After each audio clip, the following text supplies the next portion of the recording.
Olá!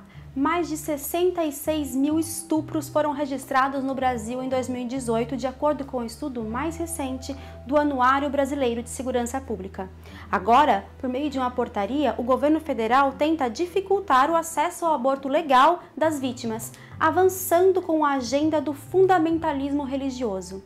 Esse é o tema da reportagem que apresenta as mobilizações contrárias à portaria. Na entrevista central, a chefe de cozinha Carmen Virgínia fala sobre a alimentação saudável e a relação da comida com a ancestralidade do povo brasileiro. E no quadro Novos Caminhos, vamos descobrir os passos para que o país tenha, de fato, uma política socioambiental. Eu sou Larissa Gold e está começando a Central do Brasil. Central do Brasil. 28 de setembro é o dia de luta pela descriminalização e pela legalização do aborto na América Latina e Caribe. No Brasil, as mobilizações deste ano giraram em torno da luta pela revogação de uma portaria que dificulta o acesso ao aborto legal em caso de estupro. Acompanhe a reportagem de Camila Piazese. Nacional. O aborto é permitido por lei em 3 casos no Brasil: de estupro, risco de vida gestante ou quando se constata a anencefalia do bebê, a má formação do cérebro. A integrante do movimento Marias, Adma Monteiro, explicou que a portaria fere a Constituição porque acaba com o sigilo da vítima com a equipe médica. Infringe a lei, ela retrocede nossos direitos à década de 1940, no período em que nós conquistamos o direito ao voto. No último dia 24, o Ministério da Saúde retirou do texto a possibilidade da gestante visualizar o feto ou embrião por meio da ultrassonografia e o dever de comunicar de forma documentada o seu desejo. Mas mesmo com a mudança, a portaria ainda intimida as mulheres que buscam assistência de saúde para interromper a gravidez. Impõe aos profissionais de saúde um papel de polícia. Essa é a opinião da deputada federal do PSOL de São Paulo, Sâmia Bonfim. Desvirtua o papel da equipe de profissionais de saúde para que eles não tenham o papel de acolhimento e do exercício de direitos, mas para que eles sejam um novo obstáculo para que as mulheres finalmente possam ter o seu direito exercido. A reedição da portaria foi estratégica para adiar o julgamento que estava marcado no Supremo Tribunal Federal. Para a integrante da Frente Nacional contra a Criminalização das Mulheres e pela legalização do aborto, Cláudia Prats, o governo apenas maquiou o texto. Nós queremos que elas sejam derrubadas, porque elas ferem diretamente, os direitos humanos das mulheres e elas vêm no sentido de trazer mais criminalização num direito que nós temos. No Parada Cultural de hoje, o apresentador do programa Algo a Dizer, Gil Souza, do portal de hip hop Bocado Forte, traz dicas de livro e discos de rap. Confira! Parada Cultural. Vou indicar 4 discos de rap e um livro. O primeiro disco que eu indico para vocês é o disco do MC Gé Versátil. O nome do disco é A Cada Escolha Uma Renúncia. Indico para vocês também o disco do André Sagatti, intitulado Intervalo. Outra indicação de rap é o EP O Ciclo, do grupo Nível de Cima, um grupo de Mogi das Cruzes, interior de São Paulo. Outro disco bem legal é o disco do DJ Sonic Cuts. O título do disco é Power Movies. É um disco que tem várias participações internacionais e todos eles foram lançados em 2020. A última indicação é o livro Branquitude, Música, Rap e Educação. É um livro do escritor, historiador e MC baiano Jorge Hilton, também lançado em 2020, no começo do ano. Todos os CDs e o livro, tudo foi lançado em 2020. Indico para vocês também o nosso programa Algo a Dizer, que toda terça-feira às 20 horas, ao vivo, na twitch.tv/bocadaforte. O recorde de aumento na liberação do uso de agrotóxicos e a extinção do Conselho Nacional de Segurança Alimentar e Nutricional já dão pistas de que o governo Bolsonaro não tem qualquer preocupação com a saúde alimentar do povo. Agora, o Ministério da Agricultura tenta atacar o Guia Alimentar para a População Brasileira, em vigor desde 2014, e que apresenta diretrizes para uma alimentação adequada e saudável. Veja na reportagem de Afonso Bezerra. Trilhos do Brasil. Os ataques ao Guia Alimentar não são recentes, mas a nova investida contra o documento, promovida pela indústria de alimentos, ganha no governo Bolsonaro um espaço relevante. Mesmo com o recuo do Ministério da Agricultura em não revisar a classificação dos produtos, o alerta foi aceso e nasceu a grande questão: o que é o guia e para que ele serve? A professora de nutrição Inês Rugani explica o papel político e nutricional que o documento exerce. Os guias alimentares são materiais que são produzidos em vários países, né, por orientação da FAO e da Organização Mundial da Saúde, e eles têm a finalidade de orientar as pessoas em relação à sua alimentação, mas também de serem indutores de políticas públicas. Eles não são só um instrumento de educação nutricional. A revisão no documento atende a um incômodo da grande indústria alimentar sobre o conceito de produtos ultraprocessados, que na classificação são os itens que devem ser evitados no nosso cardápio. Eles são resultados de fórmulas industriais e causam graves problemas de saúde. O alto consumo reflete na sobrecarga de outros serviços públicos, como o SUS, mas as grandes marcas que operam a comercialização desses itens tentam interferir na redação do documento, como explica a consultora do Instituto Brasileiro de Defesa do Consumidor, Patrícia Gentil. Essas indústrias são muito poderosas, fazem uma publicidade muito imponente desses alimentos, né? E tem uma capacidade de interferir nas políticas públicas por dentro do governo.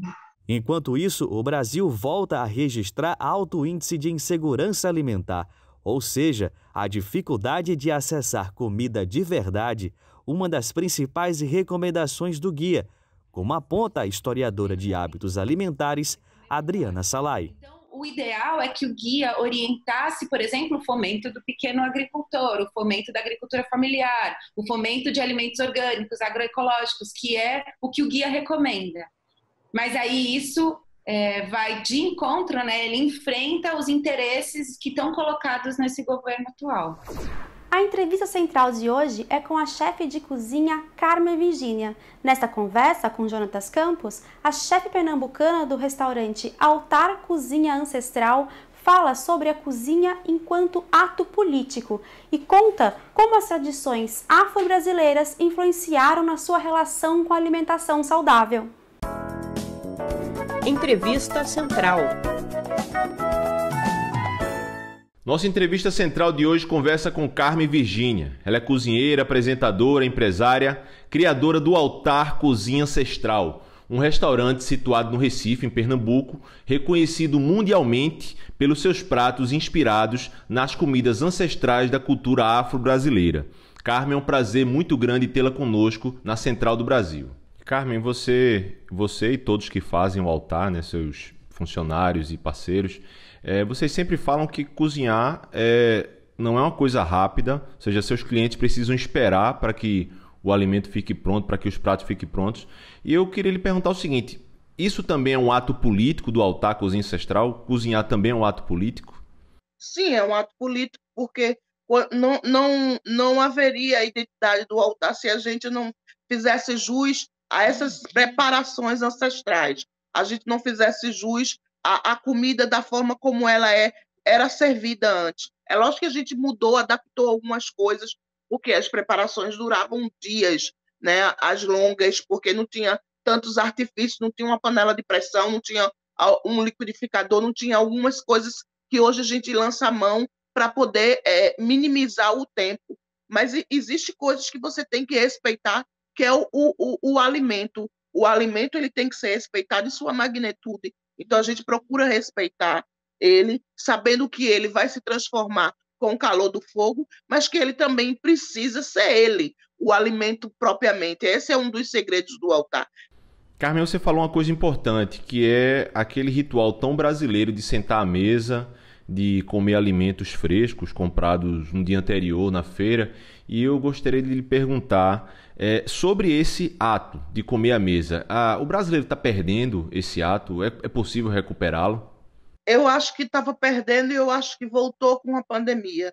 Eu acho que muita gente nem se deu conta de que voltou a ter velhos hábitos, o hábito de sentar, de conversar com sua família, com seus filhos, com seus amigos. Eu acho que se não fosse a morte, né, que nos assolou, mais de 140 mil mortes, essa pandemia teria sido positiva em relação a algumas práticas que estavam sendo perdidas e alguns elos que estavam sendo quebrados. A grande família é onde tem amor, é onde tem afeto, né? Onde é só um homem e mulher com seus filhos. Então, eu acho que o altar também é um espaço de convivência, de aceitação, porque, além de tudo, tem uma mulher negra, gorda, que vem de uma comunidade ali como chefe, que é considerado uma minoria, tem um homem cego, né, negro, pai de santo, que é um dos donos junto comigo, e tem meninos que são de comunidades. Então,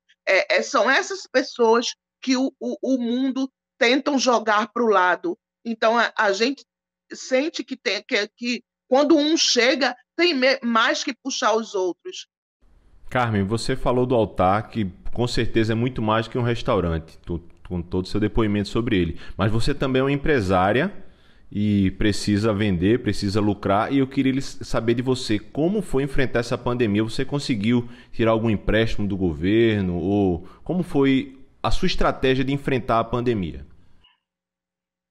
A minha estratégia de enfrentar a pandemia foi ficar dentro de um quarto trancada, porque eu tenho medo muito de morrer. E isso não me deixou agir. Mas eu não vou dizer que eu não agi a partir daqui das redes sociais, a partir do que eu podia fazer. Eu não consegui um empréstimo do governo, o telhado do altar deu problema, os meus clientes fizeram uma vaquinha para reformar o telhado, o altar nesse momento está fechado, ele está terminando as reformas, faltou dinheiro para reabrir, mas eu vou reabrir agora em outubro.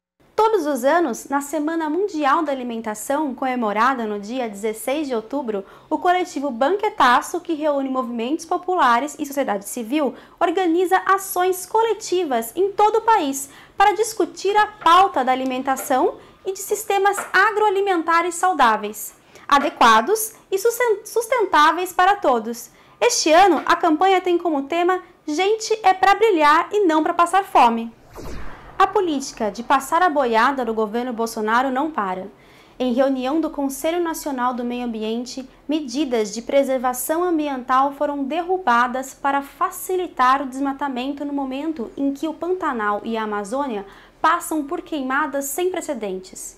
No quadro Novos Caminhos de hoje, Letícia Tura, da ONG FASE, apresenta propostas para uma política socioambiental para o Brasil.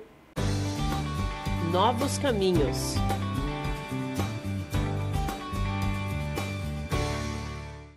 O eixo socioambiental de um projeto para o Brasil deve buscar a promoção da justiça ambiental e o combate ao racismo ambiental. Não é possível pensar a preservação de nossas florestas, rios, de nossos biomas frente a desigualdades ambientais, fundiárias, socioeconômicas, de classe, de raça, de gênero, de etnia que vivemos aqui no Brasil. Assim, 3 dimensões são muito importantes. Uma é a diversificação produtiva através de projetos de agroecologia, a descentralização econômica com o encurtamento dos circuitos curtos de comercialização, a distribuição de renda, pensando na garantia de renda para povos e populações tradicionais. Uma outra dimensão fundamental é a questão da terra. No Brasil, a questão fundiária e a questão ambiental estão intrinsecamente vinculadas. Então, é necessário pensar na demarcação de terras indígenas, reservas extrativistas, de áreas quilombolas, na reforma agrária e no combate à grilagem. Uma terceira dimensão muito importante é o fortalecimento da institucionalidade democrática, ou seja, o fortalecimento dos órgãos ambientais de fiscalização, de monitoramento, os institutos de ciência e tecnologia, os espaços de governança ambiental, de participação e controle social. E, por fim, a questão ambiental não se refere apenas à área rural e à floresta, se refere também à cidade. O programa fica por aqui. Não se esqueça de nos acompanhar nas redes sociais. Basta seguir o nosso Instagram, @Programa Central do Brasil. Até amanhã!